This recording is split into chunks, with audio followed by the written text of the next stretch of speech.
Bueno, Ayotzinapa está ubicado en una provincia de México que está en el sur, hacia el Pacífico, digamos.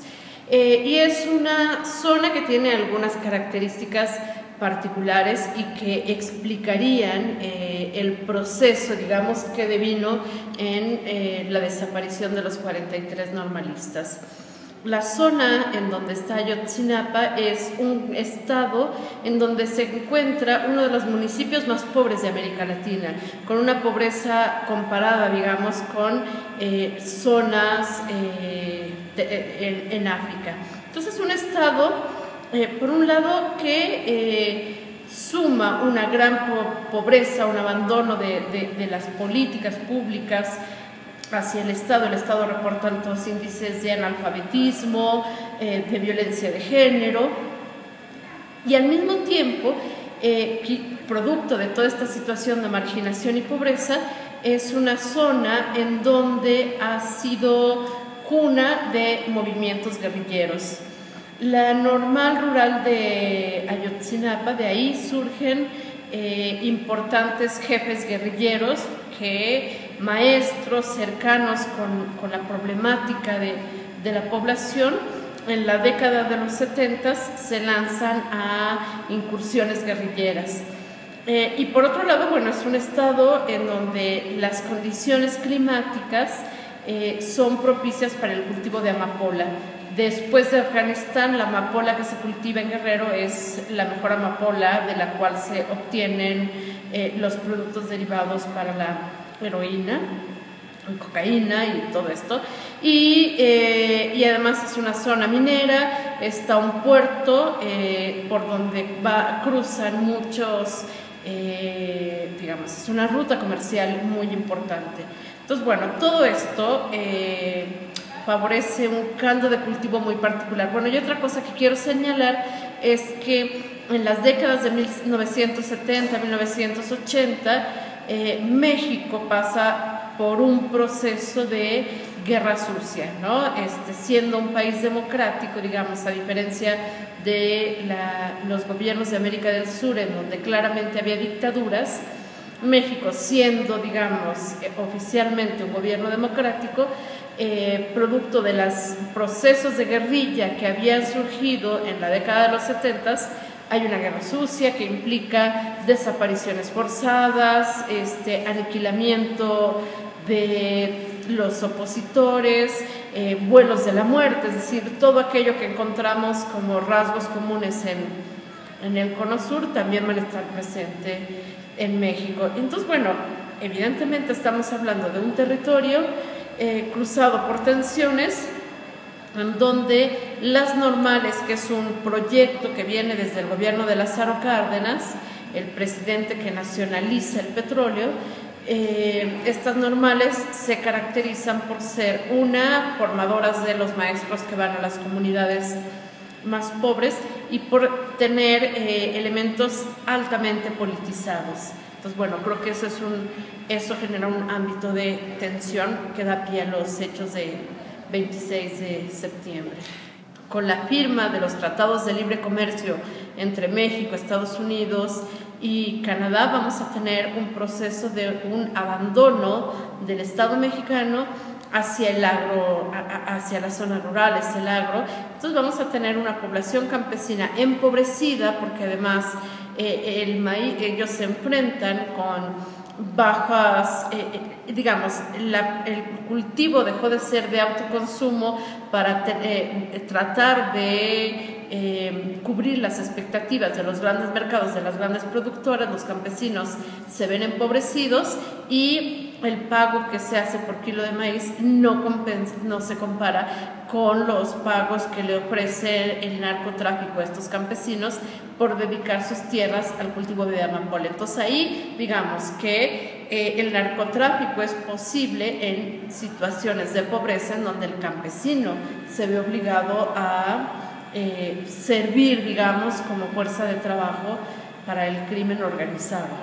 No podemos simplificar el asunto de Ayotzinapa porque también refleja una condición, una situación particular con relación al neoliberalismo. Para que tú puedas, digamos, la circulación de mercancías, los bajos costos en las mercancías, la competitividad de las empresas radica en poder ofrecer productos baratos al mercado. Y la única manera de ofrecer estos productos baratos en el mercado es tener una mano de obra absolutamente barata que garantice estos precios bajos. Entonces tenemos los jóvenes hoy en México están en una situación compleja porque no hay una política pública que garantice el acceso a la educación.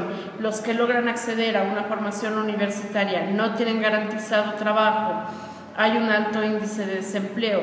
Los jóvenes en las zonas rurales solo tienen la opción, digamos, de emigrar a Estados Unidos e intentar hacer allá su vida, o justamente en un escenario de una sociedad que promueve el consumo, que promueve un estilo de vida al que solo se puede acceder teniendo dinero. Los jóvenes, es muy frecuente que se escuche a los jóvenes que se incorporan al narcotráfico que prefieren una vida de lujo e intensidad a una vida de miseria. Lo de Ayotzinapa se da en un contexto de absoluta impunidad. En México, las fuerzas policíacas y del ejército, la marina, han cometido actos de lesa humanidad. Y cuando hablo de lesa humanidad me refiero a aquellos crímenes que cometen los aparatos del Estado. Han cometido graves crímenes de lesa humanidad y ninguno de ellos ha sido castigado. Entonces, en ese contexto, evidentemente, cuando se da la orden, la policía de este municipio de Iguala, están ahí los videos grabados, hay disparos a los camiones, además una policía totalmente penetrada por el narcotráfico, al servicio del narcotráfico, hay tiroteos, los chicos son llevados y entregados al crimen organizado en camionetas de la policía. Los propios sobrevivientes testimonian que cerca de donde se da toda la balacera estaba el ejército y el ejército no intervino en absoluto, con el argumento de que no tenían una orden para intervenir en la situación.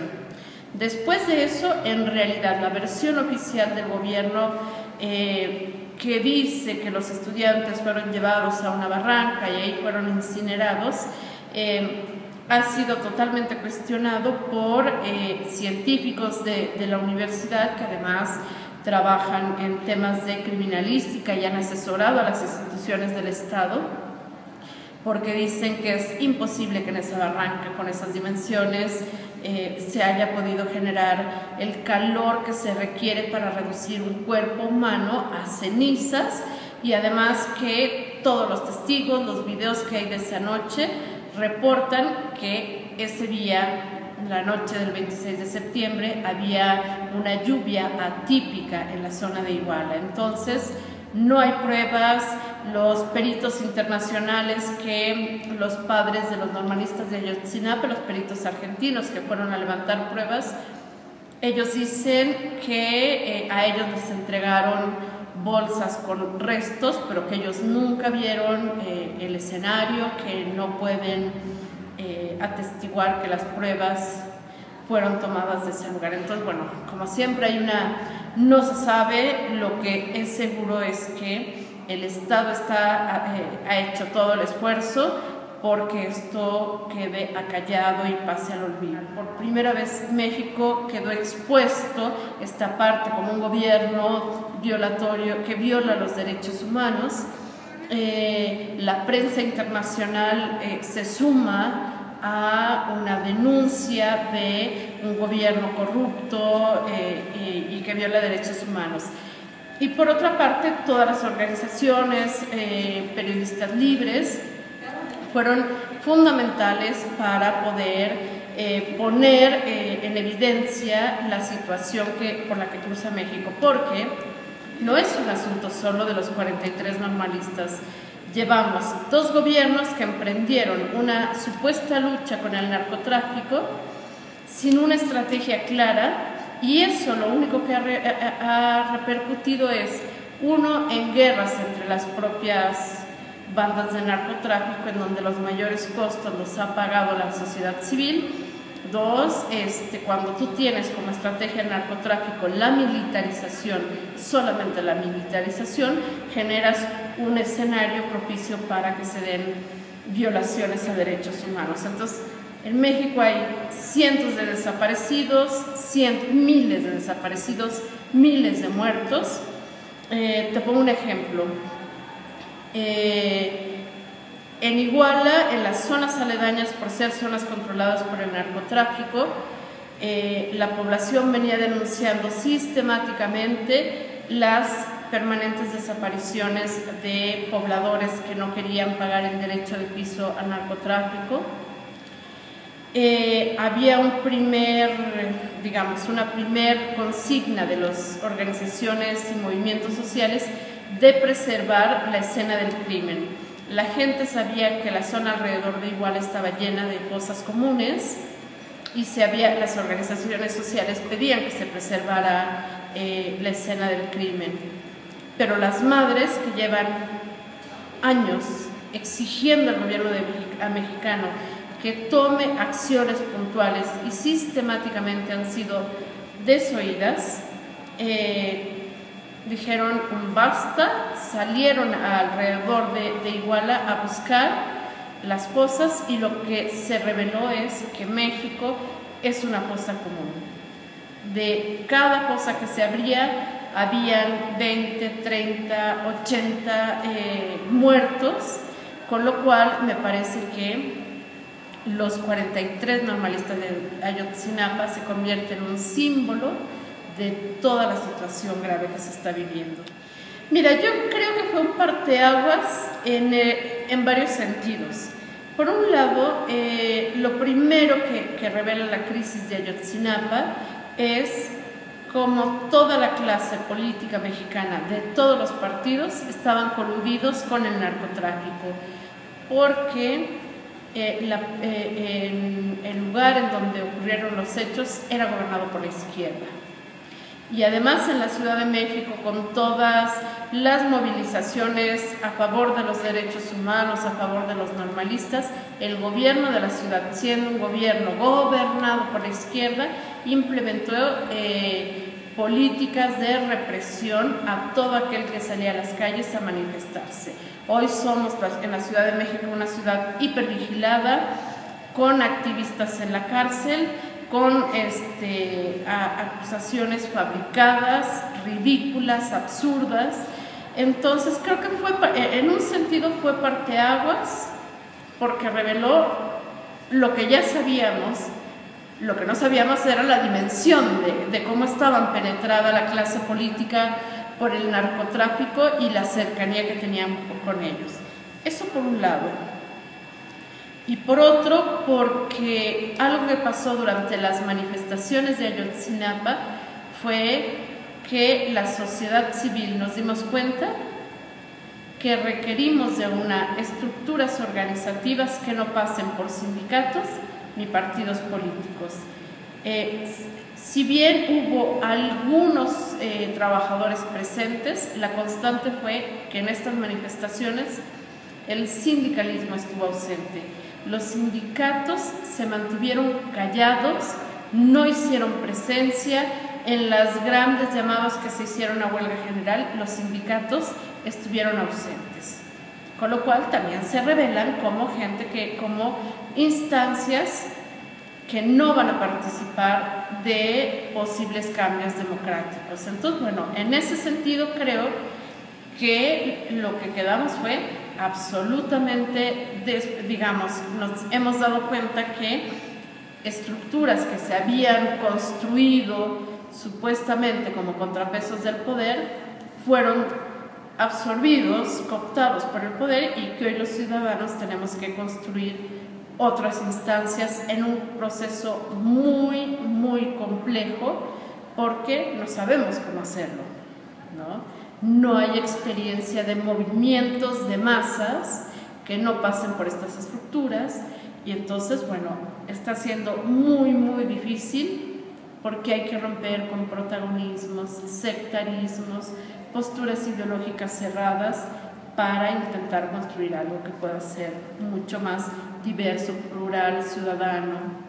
Para nosotros es claro que hoy la lucha es porque no nos maten, porque me parece que hay que descolocar la idea de que el narcotráfico son los malos entes que no son humanos. Hoy el narcotráfico está funcionando como un aparato paralelo al poder que hace funciones que el Estado no hace. ¿A qué me refiero? Es decir, el narcotráfico está golpeando a periodistas, a líderes populares, a líderes indígenas, barriales, y entonces se están convirtiendo en un aparato paramilitar que vía el terror busca desmovilizar a la ciudadanía, porque una ciudadanía movilizada podría ser un muro de contención que permitiera frenar todo este proceso de descomposición. Entonces, creo que lo que hemos aprendido como ciudadanía, y en ese sentido está habiendo una emergencia de intentos de organizaciones que no quieren el poder, pero que quieren construirse como contrapesos desde la comunidad, desde el barrio. Queda clarísimo que tenemos que defender, construir espacios de autonomía a partir del territorio, porque además ahora estamos hay un problema que viene, que es un intento de los gobiernos de izquierda y derecha por privatizar el agua. Entonces viene ahí, digamos, como una nueva batalla que podría articular toda esta situación. Ahora, es un punto delicado, digamos, porque está la posibilidad. Se pueden generar transformaciones o esto puede dar pie a procesos de militarización en todo el territorio en detrimento de derechos y libertades políticas.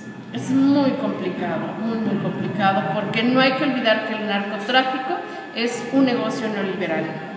No es, digamos, no es una anomalía al capitalismo, sino un negocio que está instalado en la misma lógica del neoliberalismo. Una estudiante, una doctora mexicana, una investigadora, hace un perfil de narcotráfico, del narcotraficante, y lo que tienes es un empresario, libre empresa, emprendedor, es decir, todos los valores más caros para el capitalismo están ahí. Entonces, si entendemos el narcotráfico como el perfecto negocio neoliberal capitalista, las cosas se aclaran, digamos, desde otro lugar, y entonces otra es la relación. Y por eso es tan importante el asunto de otras formas de organización que tienen que pasar por la autonomía, la defensa del territorio, organizaciones de base que no necesariamente buscan el poder, pero que sí son un contrapeso. Porque entonces ahí hay otra, digamos, el problema hoy es que el poder está distribuido. Ya no solo es el poder del gobierno, el presidente, sino tienes el narcotráfico, es decir, muchas escalas de poder que solo se pueden enfrentar con muchas escalas de resistencia.